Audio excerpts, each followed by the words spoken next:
दोस्तों, जैसा कि आप जानते हैं, सूर्यपुत्र कर्ण हमेशा ही अपने मित्रता और वीरता के लिए जाने जाते हैं। लेकिन महाभारत में एक प्रसंग ऐसा भी है जब इस महावीर को अपने दोस्त दुर्योधन को छोड़कर अपनी जान बचा के भाग जाना पड़ा। दरअसल बात उस समय की है जब पांडव वनवास के लिए हस्तिनापुर छोड़कर जंगल की ओर चले गए थे और दुर्योधन उसके बाद बहुत ही अहंकारी हो चुका था और वो अपने आप को सर्वशक्तिशाली और एकलौता युवराज समझता था। एक दिन दुर्योधन, दुशासन, कर्ण और कुछ सिपाही उस जंगल की ओर चले गए थे जहां पांडव वनवास कर रहे थे। ये दुर्योधन इसलिए कर रहा था ताकि वह पांडवों को अपना राजभोग दिखा सके और उन्हें अपने अय्याशी के तरीके से जला सके। पांडवों को जलाने के लिए उन्हीं के कुटिया के कुछ मील पास दुर्योधन और दुशासन ने अपना ही तंबू लगाया था और वहां पर वो रोज मद्यपान करते थे और कुछ ऐसी हरकतें करते थे जिससे पांडवों को अपने वनवासी का और ज्यादा दुख पहुंचे। उन्हीं दिनों के बीच दुर्योधन की नजर एक बार जंगल से जा रही एक सुंदर युवती की ओर पड़ी।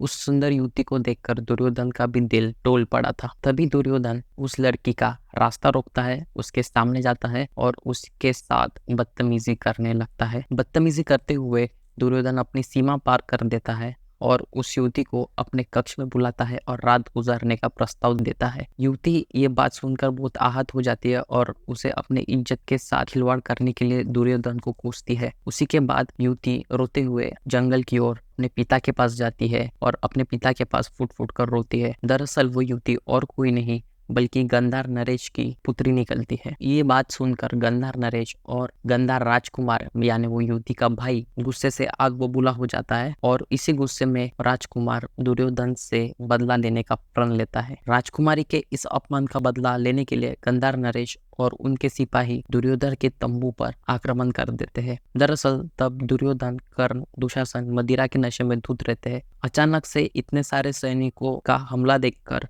वो घबरा जाते हैं और उन्हें कुछ समझ नहीं आता है। खुद को संभालने के लिए वो इधर उधर भागते हैं और तभी राजकुमारी का भाई यानी कि हमारा राजकुमार दुर्योधन को बंदी बना लेता है और उस पर हमला कर देता है। इसी परिस्थितियों के बीच दुशासन और कर्ण अपनी जान बचाकर उस तंबू से भाग उठ पड़ते हैं। देखा ना साथियों, भाई के गुस्से के आगे कैसे एक महावीर को अपने दोस्त को छोड़कर भाग जाना पड़ा। और यही प्रसंग आगे भी बढ़ता है और कर्ण अपना बदला लेने के लिए भी कुछ कदम उठाता है।